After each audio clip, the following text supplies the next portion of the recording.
जायनो सहायो बिनो देरहायो। सहायनायानो बे मुलुगाव गावनि मुस्रिखौ लाखिनायनि थार राहा। गोसोखौ हमथानानै दुखु दाहाखौ सहायनानै थानो हायोब्ला उनहालागै देरहासारनायनि माला बिदाङा जोंनि खाफालाव जुफियो। एसेल' हेंथायावनो एसेल' दुखुआवनो जाय गोसोखौ हमथानो हाया जायो बिसोर जेब्लाबो लुबैनाय हास्थायनायखौ मोननो हाया।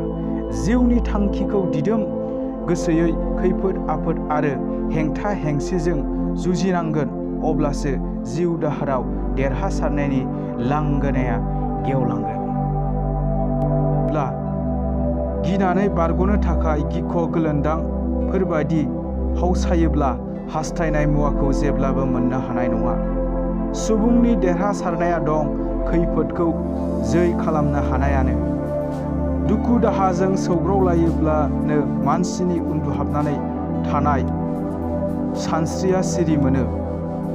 अराव खामनानै सनाया जोंथि जानाय बादि दुखु दाहाजों हुब्लिद जानानै जोंनि गोसोआबो जिनिद गैयै जायो।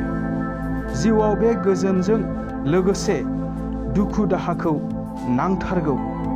मुलुग मुंदांखा बिगियानगिरि डारउइनआ जिब मुलुगनि गेजेराव नुनो मोन्दोंदि जुजिनो गोनां बे बुहुमाव आखा फाखासिनफ्रासो उनावहालागै थावरिनानै थायो।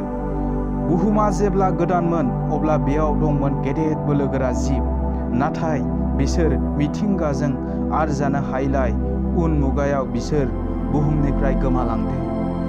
नाथाय बिसोरनिख्रुइबो बेसेबा दुइसिन आरो लोरबांसिन जिबफ्रा गावसोरनि सहायनो हानाय राहाजों दासिमहालागै बुहुमाव थांनानै दं। मानसिनि बेलायावबो बे बाथ्राया सैथो।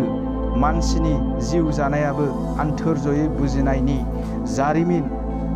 सोदोमस्रिनि गिबि फुंखानि राहा गोथे गोहो गोलोन्दां मानसियाबो सहायनाय गोहोजोंनो दिनै जाबाय मुलुगनि बिगोमा। बेरेखा मिथिंगाजों जुजिनाय, बेरेखा सानस्रिजों जुजिनाय, बेफोरनि जारिमिन आरो मानसिनि सोदोमस्रिनि जारिमिन, बे जुजिनाया दासिमहालागैबो थाद'आखै। सहायनाया जिब मुलुगनि फेजेन हायै हाथियार।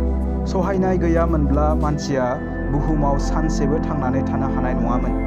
सहायनो हुदा खालामै खालामै मानसिनि मोदोमा गोसो बोलोनि फुंखा जानानै फैयो।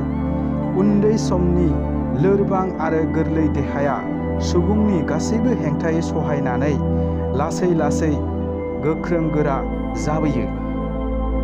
सहायनायानो देहा दाग्रा आगजु। संसारनि लामाया बिबायारि नङा। आन्थोरजयै सुखु आरो जोबनो गैयै आरामै गेजेरजों जिउ खांनो जों रावबो हाया। बेयाव दं गिनाय आरो खैफोद, मोहेरनाय हाथासि दाहा, जेननाय दुखु। सहायनायानो गिनाय आरो खैफोदखौ फेजेननायनि मैखोम हाथियार।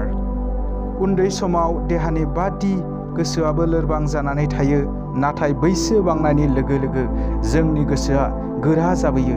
गोसोखौ जाय गोरा खालामनानै दानानै लानो हाया, बे मुलुगाव बियो गावखौनो जेब्लाबो फसंनो हाया।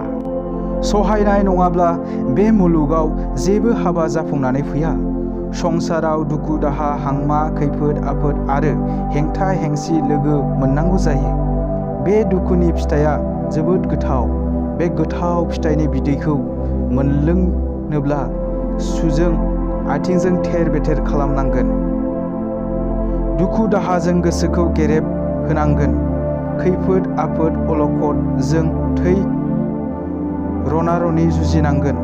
बुद्ध, महम्मद, जिसु ख्रिस्टमोनहा अनजिमा गैयै दुखुनि लैथो सानस्रिनानै माहारिनो होलांदों गोदै बिदै। जोंनि जिउनि आगानफ्रोमावबो सहायनाय गुनखौ नांथारगौ। सहायनाया गैयाब्ला संसारा अरन जालाङो। बाय बाहागिनि फारसे सहायलायनाय गैयाब्ला संसारा गोजोन होननानै फेरलेबसेबो साननो हाया। फरायबाय थानाय समाव सहायनाय गैयाब्ला गियान सोलोंनाया गोब्राब। आथिखालाव माहारिनि जेरावबो नौ नारिनि सहायनो हायै आखु नुनो मोनसै। हारि जानानै थांनानै थानोब्ला सहायनायखौ नांथारगौ। गान्धीजीनि हाथियार लाया हसिया होबथानाय अहिंसानि राहाजों जुजिनाय बेफोर सहायलायनायनिनो बिदिन्थि। बिथांनि अहिंसा राहाया माहारिखौ रैखा खालामदों, गोख्रों गोरा खालामदों। एसेनोसै, गोजोन्थों।